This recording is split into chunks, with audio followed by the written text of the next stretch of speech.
Telangana assembly సమావేశాలు ప్రారంభమయ్యాయి. ఇవాల్టి సమావేశాల్లో ప్రశ్నోత్తరాలు కొనసాగుతున్నాయి. ఇందుకోసం మొత్తం 10 ప్రశ్నలను సిద్ధం చేశారు. మరోవైపు కేంద్ర ప్రవేశపెట్టిన బడ్జెట్లో రాష్ట్రానికి మొండి చేయి చూపించడంపై సభ్యుల అభిప్రాయాలు సేకరించి ఏకగ్రీవ తీర్మానం చేసి కేంద్రానికి పంపాలని నిర్ణయించారు.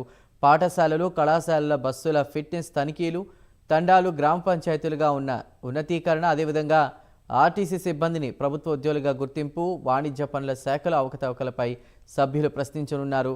అదేవిధంగా నిజామాబాద్ పట్టణ అసెంబ్లీ నియోజకవర్గంలో క్రీడా సముదాయం, ఎన్ఐటీ ఉద్యోగులుగా గుర్తింపు, ఆరోగ్యశ్రీ పెండింగ్ బిల్లుల చెల్లింపు పైన ప్రశ్నలు సంధించనున్నారు.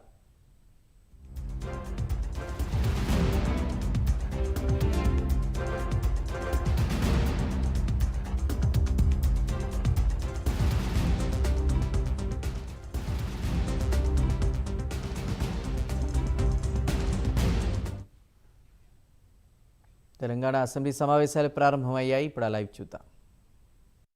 అందరికీ మనవి, ప్రశ్నోత్తరాల సమయము 10 నుంచి 11 గంటల వరకు 1 గంట మాత్రమే ఉన్నందువలన ప్రతి ప్రశ్నకు 6 నిమిషాలు కేటాయించడం జరిగింది. ఈరోజు చర్చించవలసిన అంశాలు చాలా ఉన్నందువలన సభ్యులు సహకరించవలసిందిగా కోరుతున్నాను. సభ్యులు ఉపన్యాసాలు చేయకుండా ప్రశ్నలు మాత్రమే అడగవలసిందిగా కోరుతున్నాను. మంత్రులకు కూడా విజ్ఞప్తి, సభ్యులు అడిగిన ప్రశ్నకు పరిమితమై జవాబు చెప్పవలసిందిగా కోరుతున్నాను.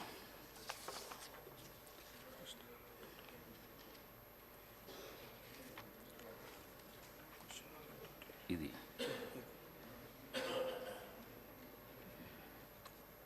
సర్వశ్రీ మక్కన్ సింగ్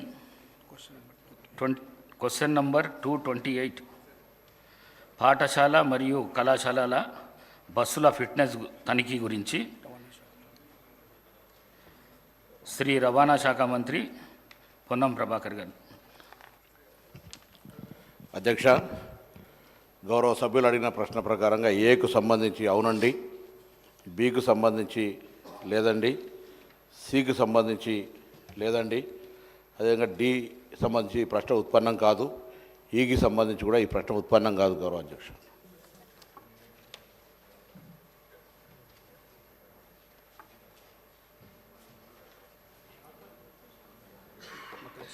మక్కన్ సింగ్ రాజ్ ఠాకూర్. అధ్యక్ష, ధన్యవాదాలు అధ్యక్ష. గౌరవ ట్రాన్స్పోర్ట్ మినిస్టర్ గారిని మేము వేడుకునేది ఏంటంటే, గత బీఆర్ఎస్ ప్రభుత్వ పర్యవేక్షణ లోపము, నిర్లక్ష్య ధోరణో, మరి గతంలో అనేక పాఠశాలలు, ముఖ్యంగా ప్రైవేట్ పాఠశాలల్లో, కాలేజీల్లో స్కూల్ పిల్లల బస్సు నిర్వహణలో నిర్లక్ష్యం జరిగిందనే విషయాన్ని దీనిలో అనేక మార్లు పత్రికలలో అక్కడ కూడా మనం చూసాం. ఇది నిజం అధ్యక్ష. దాదాపు హైదరాబాద్ నగరంలో 8,000 పైన స్కూల్స్ ఉంటాయి, వందల సంఖ్యలో కాలేజీలు ఉంటాయి. పూర్వం 15 సంవత్సరాల కాలం చెల్లినటువంటి బస్సులు ఇప్పటికి కూడా ఫిట్నెస్ లేకుండా, తగినటువంటి జాగ్రత్త లేకుండా నడపడం వల్ల అనేక ప్రమాదాలకు గురైనాయి. మరి దాని పట్ల చాలా యాక్సిడెంట్లు జరిగినాయి. ఈ మధ్యకాలంలో నా ప్రాంతంలో కూడా ఒక బస్సులోకి వెళ్ళి ఆ బస్సు సడన్గా ఫెయిల్ అయిపోయి బ్రేక్ కొడితే ఒక అమ్మాయి బయటికి వచ్చి పడిపోయి చనిపోయినటువంటి సంఘటన. ఇలాంటి అనేక సంఘటనలు మనం తరచూ చూస్తూ ఉంటాం. ఆ డ్రైవర్కి సంబంధించిన ఫిట్నెస్ విషయంలో ఆర్టీఏలు వాళ్ళందరూ కూడా జాగ్రత్త పడాల్సిన అవసరం ఉండే. సరైనటువంటి ఫిట్నెస్లు ఇవ్వడానికి చూసి చేయాల్సిన అవసరం ఉంది. దాదాపు 60 సంవత్సరాలు దాటిన వారికి డ్రైవింగ్ నడపనీయకుండా పిల్లల జాగ్రత్త గురించి మనం జాగ్రత్త పడాల్సిన అవసరం ఉంటుంది. కానీ ఆ నిర్లక్ష్యం వల్ల పడలేకపోయినారు. దాంతోపాటు ఎంత కెపాసిటీదో అంత కెపాసిటీ కాకుండా అదనంగా పిల్లలను కూర్చోపెట్టడం వల్ల కూడా నష్టం జరుగుతూ ఉంది. దాంట్లో సేఫ్టీకి సంబంధించినటువంటి ఫైర్ సిస్టమ్స్, తర్వాత మెడికల్ కిట్స్ కూడా పెట్టినటువంటి పరిస్థితి. ఇవన్నీ చూస్తూ ఆ పిల్లలకు స్కూల్ యాజమాన్యంతో, వారి తల్లిదండ్రులతో కూర్చోబెట్టి వారికి కౌన్సిలింగ్ ఇవ్వాల్సిన అవసరం ఉంది. దాదాపు ఇంకా చెప్పాలనుకుంటే ఇవాళ బస్సుల విషయంలో ప్రధానంగా కాలేజీలలో వారి యొక్క బస్సులు కొన్ని నడుస్తూ ఉంటాయి. ప్రస్తుతం తెలంగాణ శాసనమండలిలో జీవన్ రెడ్డి మాట్లాడుతున్నారు. లైవ్ చూద్దాం.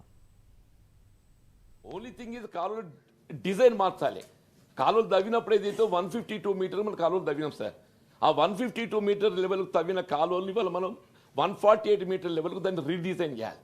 చేసి ఆ నీటిని ఏదైతుందో మరి జైపూర్ వాగు ద్వారా సుందీల ఎగువకు నీరు చేర్చే అవకాశం ఉన్నది.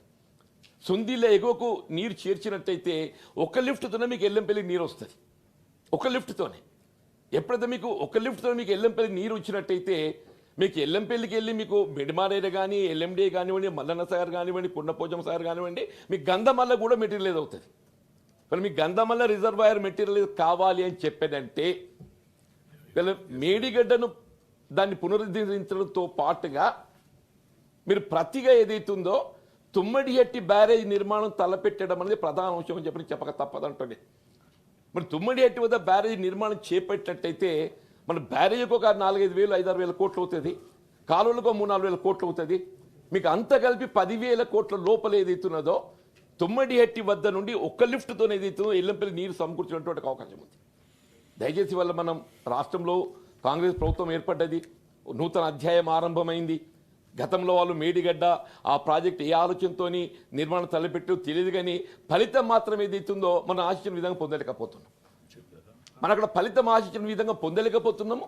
ఇవాళ తుమ్మడిహట్టి వద్ద నుండి ఏదైతుందో ఇవాళ రాష్ట్రాన్ని మనం ఏదైతుందో ఆశించిన మేరకు ఆల్మోస్ట్ 70% ఆఫ్ తెలంగాణ రీజన్ ఏదైతున్నదో తెలంగాణ రాష్ట్రం ఏదైతుందో నీటి సదుపాయం పొందే అవకాశం ఉంది అధ్యక్ష అని చెప్పి అంటున్నాయి. వాళ్ళు ఒక విధంగా గత ప్రభుత్వం చేపట్టినటువంటి ఒక ఈ తప్పుడు ఆలోచనతో అసలు ఈ రాష్ట్రం అప్పుల ఊబిలో నెట్టబడటానికి కారణమే ఈ మేడిగడ్డ ప్రాజెక్ట్. ఈ రాష్ట్రం అప్పుల ఊబిలో నెట్టబడటానికి కారణమే మేడిగడ్డ ప్రాజెక్ట్ అని చెప్పి అంటున్నాను.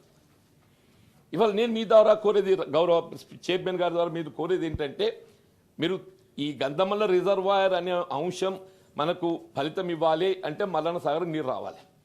మల్లన్న సాగర్ నీరు రావాలి అని చెప్పంటే ఎల్లంపల్లి నీరు సమకూర్చబడాలి. ఎల్లంపల్లిలో నీరు సమకూర్చబడాలని చెప్పండి ఇప్పుడు ఉన్నటువంటి ఏకైక మార్గం తుమ్మడిహట్టి బ్యారేజీ నిర్మాణం తలపెట్టుకోవడమే. మీరు దయచేసి ఈ బడ్జెట్లో ఏదైతుందో ఒక 5,000 కోట్లన్న తుమ్మడిహట్టి బ్యారేజీ నిర్మాణానికి బడ్జెట్ కేటాయింపు చేసుకుంటే సంవత్సర కాలంలో చెప్తున్నా సార్ నేను, సంవత్సర కాలంలో మనం ఏ వర్షాకాలంలో ఉన్నామో మళ్ళీ రాబోయే వర్షాకాలం నాటికి ఏదైతుందో మీరు తుమ్మడిహట్టి నుండి ఎల్లంపల్లికి కేవలం ఒక్క లిఫ్ట్ ద్వారా నీటిని సమకూర్చుకొని ఎల్లంపల్లి నుండి ఏదైతే మొత్తం తెలంగాణ ఎగువ ప్రాంతం హైదరాబాద్ నగరానికి త్రాగునీటి సమకూర్పుతో పాటుగా వీళ్ళ పారిశ్రామిక అవసరాలకు నీటిని సమకూర్చుకోవడంతో పాటుగా అన్ని విధాలు కూడా ఏదైతుందో తెలంగాణ రాష్ట్రాన్ని సస్యామలం చేసుకునే అవకాశం వీళ్ళ మన తుమ్మడిహట్టితో మాత్రమే ఉండదని చెప్పక తప్పదంటున్నాను. దయచేసి గౌరవ మంత్రి గారు వాళ్ళు వచ్చిన సందర్భం కాబట్టి ఏదైతుందో వాళ్ళు మీరు ఈ గంధమల్ల రిజర్వాయర్ను మెటీరియలైజ్ చేసుకోవడానికి మనకు కావాల్సిన మల్లన్న సాగర్ నీటిని సమకూర్చుకోవాలి. ఇవాళ మనం మల్లన్న సాగర్ నీరు వచ్చే అవకాశం లేదండి. కాబట్టి ఏదైతుందో మల్లన్న సాగర్ నీరు రావాలంటే ఎల్లంపల్లిని నీటిని సమకూర్చుకోవాలి. ఎల్లంపల్లి నీరు సమకూర్చుకోవాలంటే తుమ్మడిహట్టి మాత్రమే ఉన్న పరిస్థితుల్లో మనకు ఏకైక మార్గంగా నేను మీకు సూచన చేస్తున్నా అధ్యక్ష. ఈ బడ్జెట్లో ఏదైతే బడ్జెట్ ప్రవేశపెట్టబోతున్నారు, దయచేసి మీరు బడ్జెట్ రెవెన్యూ శాఖ మంత్రులు కూడా ఇక్కడ ఉన్నారు. వాళ్ళ యావత్ ఉత్తర తెలంగాణ ప్రాంతం, ఈ తెలంగాణ రాష్ట్రం ప్రధానంగా ఏదైతుందో ఈ గోదావరి నది జలాలపై ఆధారపడి ఉన్నది. కాబట్టి ఈ గోదావరి నది జలాల సద్వినియోగానికి కావాల్సిన తుమ్మడిహట్టి ప్రాజెక్ట్ నిర్మాణానికి కావాల్సిన నిధులు కనీసం ఒక 5,000 కోట్లైనా రేపు మీరు బడ్జెట్లో ప్రతిపాదించినట్టయితే మన బ్యారేజీ నిర్మాణం సత్వరమే తలపెట్టవచ్చు, కాలువ నిర్మాణం తలపెట్టవచ్చు. రాబోయే వర్షాకాలం నాటికి ఏదైతే నీరు సమకూర్చునే అవకాశం ఉంటుంది. కాబట్టి దయచేసి ఆ దిశగా మీరు దీన్ని పరిశీలించాలని చెప్పని కోరుతున్నా అధ్యక్ష. మంత్రి గారు ఇంకో ఇద్దరు ఉన్నారు, తీర్మానం మల్లన్న గారు మీరు కూడా, కానీ మంత్రి గారు ఒకటేసారి చెప్పండి సార్. ధన్యవాదాలు సార్. మొదటిసారిగా ఈ సభలో మాట్లాడే అవకాశం కల్పించినటువంటి తమరికి కృతజ్ఞతలు తెలియజేస్తూ, సార్ పెద్దలు జీవన్ రెడ్డి గారు చెప్పినట్టుగా గంధమల్ల రిజర్వాయర్కి సంబంధించినటువంటి అంశం సుదీర్ఘకాలంగా పెండింగ్లో ఉంది సార్. అది నా సొంత మండలంలో ఉన్నటువంటి ప్రతిపాదిత రిజర్వాయర్ సార్. అక్కడ గత కొంతకాలం నుంచి కూడా ల్యాండ్ యాక్విజిషన్ ప్రాబ్లం ఉందని చెప్తూ వస్తూ ఉన్నారు.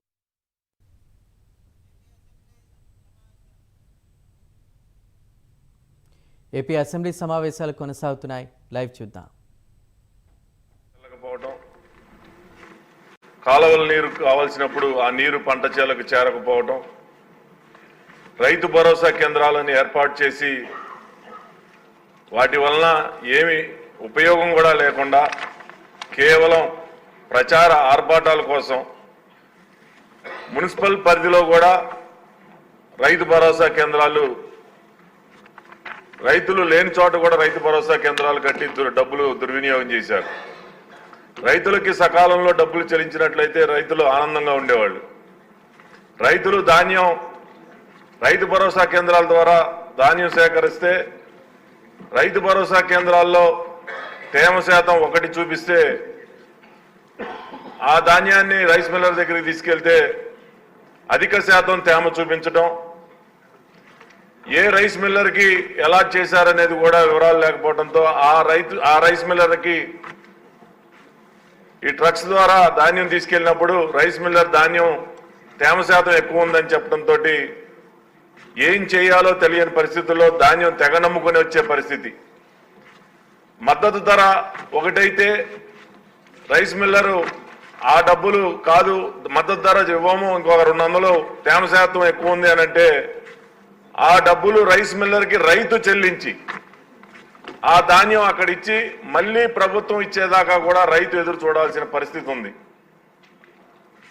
ఇప్పటికీ కూడా మరి సుమారుగా 1600 కోట్లు బకాయిలు ఉన్నాయన్నారు. మళ్ళీ పంటకి పెట్టుబడి పెట్టాలి అంటే ఈ పంట డబ్బులు వస్తేనే రైతు పెట్టుబడి పెట్టుకునే పరిస్థితి లేదు. బ్యాంకర్స్ కూడా ఈరోజు ధాన్యం ఎవరైతే పండిస్తున్నారో వాళ్ళకి క్రాప్ లోన్స్ కూడా ఇవ్వని పరిస్థితి ఉంది.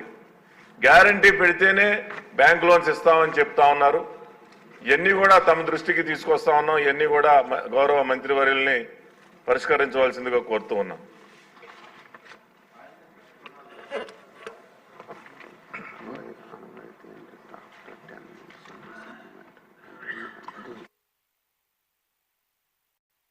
ఐదు సంవత్సరాల్లో మరి వైసీపీ ప్రభుత్వం అధికారంలో ఉన్నప్పుడు రైతు విత్తనాలు నాటిన దగ్గర నుంచి కూడా అదేవిధంగా మరి ధాన్యం అమ్ముకునే వరకు కూడా అన్ని కష్టాలే.